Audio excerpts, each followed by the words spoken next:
राधे राधे। ओम नमो श्री भगवते वासुदेवाय। गुरु कृपा ही केवलम। শ্রী শ্রী গুরুদেবের শ্রীচরণের কৃপার আশীর্বাদ নিয়ে আজ শ্রীমদ্ ভগবত গীতা সাধক সঞ্জীবনী অধ্যায় 6-এর 46 নম্বর শ্লোকটি পাঠ করে শোনাচ্ছি। জয় রাধা বল্লভ শ্রীহরি বংশ। वसुदेवं सुतं देवं कृष्णचानुरमर्दनं देवकी परमानन्दं कृष्णं वन्दे जगद्गुरुं। যোগভ্রষ্ট ব্যক্তির ইহলোক বা পরলোকে পতন হয় না। যোগ জিজ্ঞাসুও শব্দ ব্রহ্ম অতিক্রম করেন। এই যে মাহাত্ম্য ভগবান জানিয়েছেন সেই মহিমা ভ্রষ্ট হওয়া নিয়ে নয়, প্রকৃতপক্ষে যোগ নিয়ে। সুতরাং পরবর্তী শ্লোকে সেই যোগের মহিমায় জানানো হয়েছে। তপস্বিভ্যা অধিক যোগী জ্ঞানীভ্যা অপি মত অধিকঃ কর্মীভ্যা চ অধিক যোগী তস্মাৎ যোগী ভব অর্জুন। অর্থাৎ শ্রী ভগবান বললেন, তপস্বীগণ অপেক্ষা যোগী শ্রেষ্ঠ, জ্ঞানীগণের থেকেও যোগী শ্রেষ্ঠ, কর্মীগণের থেকেও যোগী শ্রেষ্ঠ, এই আমার মত। অতএব হে অর্জুন, তুমি যোগী হও। ঋদ্ধি সিদ্ধি ইত্যাদি লাভ করার জন্য যিনি ক্ষুধা তৃষ্ণা এবং শীত গ্রীষ্ম আদি কষ্ট সহ্য করেন তিনি তপস্বী। এই সকাম তপস্বীদের থেকে পারমার্থিক রুচি সম্পন্ন ধ্যেয় মনস্ক যোগী শ্রেষ্ঠ। শাস্ত্রজ্ঞ বিদ্বান ব্যক্তিদের এখানে জ্ঞানী বলে বুঝতে হবে। যারা শাস্ত্রের আলোচনা করেন, জ্ঞানযোগী, কর্মযোগী, ভক্তিযোগী, লয়যোগী ইত্যাদি অনেক কিছু জানেন এবং বলেন, কিন্তু তাদের উদ্দেশ্য থাকে শুধু সাংসারিক ভোগ ঐশ্বর্য, সেই সকাম শব্দজ্ঞানীদের থেকেও যোগী শ্রেষ্ঠ মানা হয়েছে।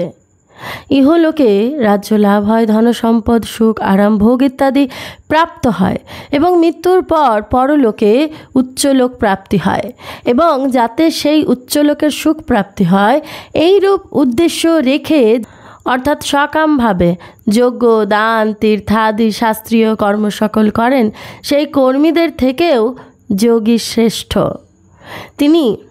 যিনি সংসারে বিমুখ হয়ে পরমাত্মার শরণাগত হন তিনি হলেন প্রকৃত যোগী। এইরূপ যোগী বড় বড় তপস্বী, শাস্ত্রজ্ঞ, পণ্ডিত এবং কর্মীর থেকেও ঊর্ধ্বে অবস্থান করেন। কারণ তপস্বীদের উদ্দেশ্য হলো সংসার বা সকাম ভাব প্রাপ্তি এবং যোগীদের উদ্দেশ্য পরমাত্মা লাভ, নিষ্কাম ভাব প্রাপ্তি। তপস্বী, জ্ঞানী, কর্মী এই তিনেরই ক্রিয়াধারা পৃথক পৃথক।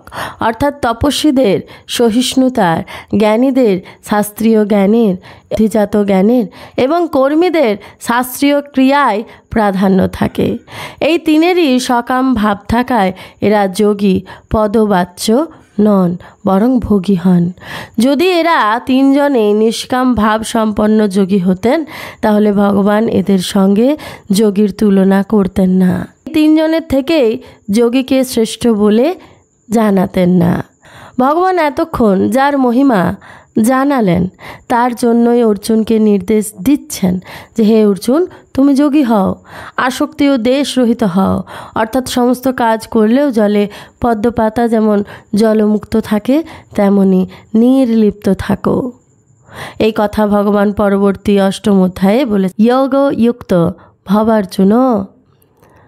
5ম অধ্যায়ের প্রারম্ভে অর্জুন প্রার্থনা করেছিলেন যে আপনি আমার পক্ষে নিশ্চিত রূপে যেটি শ্রেয় তা বলুন।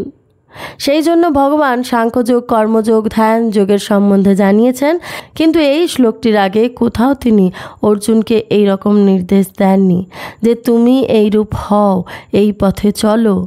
এখন ভগবান এখানে অর্জুনের প্রার্থনার উত্তরে নির্দেশ দিচ্ছেন যে তুমি যোগী হও, কারণ এটি তোমার পক্ষে নিশ্চিত রূপেই শ্রেয়কর পথ।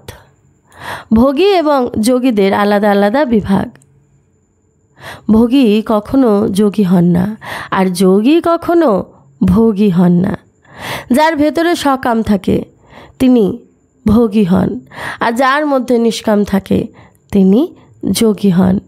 তাই সকাম ভাব সম্পন্ন তপস্বী জ্ঞানী ও কর্মীগণের থেকেও নিষ্কাম ভাব সম্পন্ন যোগী শ্রেষ্ঠ। ওম তৎসৎ ইতি শ্রীমদ্ভগবদ্গীতাসু উপনিষদসু ব্রহ্মবিদ্যায়াং যোগশাস্ত্রে কৃষ্ণ অর্জুন সংবাদে ষষ্ঠ অধ্যায় 46 নম্বর শ্লোক পাঠ করে শোনালাম শ্রী শ্রী গুরুদেবের শ্রীচরণের কৃপায়। ওম শান্তি শান্তি শান্তি।